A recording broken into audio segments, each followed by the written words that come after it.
Paling menarik adalah sebenarnya ketika kita menghandle brand yang dari luar negeri masuk ke Indonesia. Jadi kalau brand ini berasal dari Bangkok, kita dikirim ke Bangkok dulu, semua akomodasi ditanggung.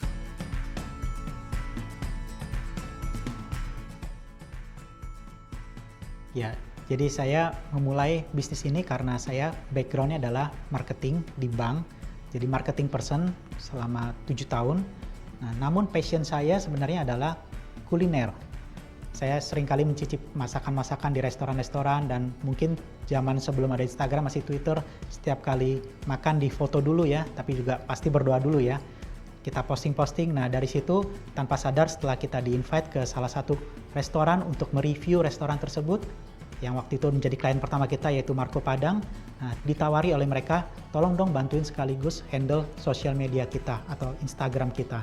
Nah di situ kita bantu, ternyata dengan kita terus masukkan beberapa ide-ide marketing, akhirnya sampai kita bisa berhasil membawa brand tersebut Marco Padang ke Madrid untuk mempromosikan masakan Padang dengan menggunakan brand Marco Padang tersebut. Mirip seperti tadi, bahwa proudest moment saya yaitu bisa sampai kita berhasil membawa brand nasional masakan Padang, yaitu Marco Padang, sampai tembus internasional ke Madrid untuk mempromosikan brand tersebut. Satu hal yang saya selalu ingat, pentingnya yang harus dijalankan ketika saya menjalankan bisnis ini adalah kita tidak bisa one man show atau single fighter. Kita tidak bisa hanya sendiri saja untuk mengembangkan bisnis ini, karena ini adalah industri kreatif dan kita perlu tim yang solid.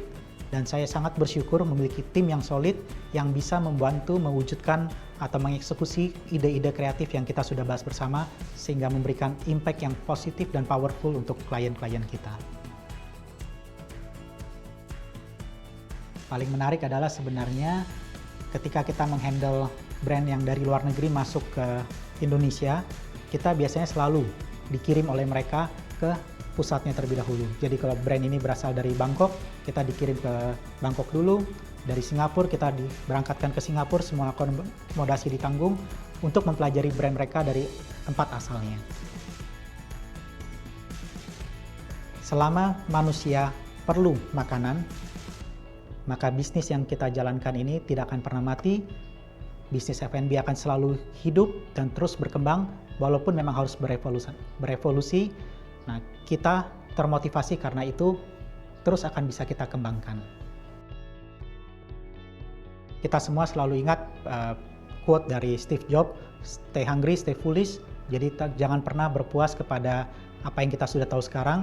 Kita terus harus belajar. Saya terus membaca buku-buku yang tentang bagaimana marketing, bagaimana cara presentasi, bagaimana cara membuat campaign. Kita bisa melihat dari orang-orang yang sudah sukses di bisnis kuliner, kita bisa belajar dari mereka juga.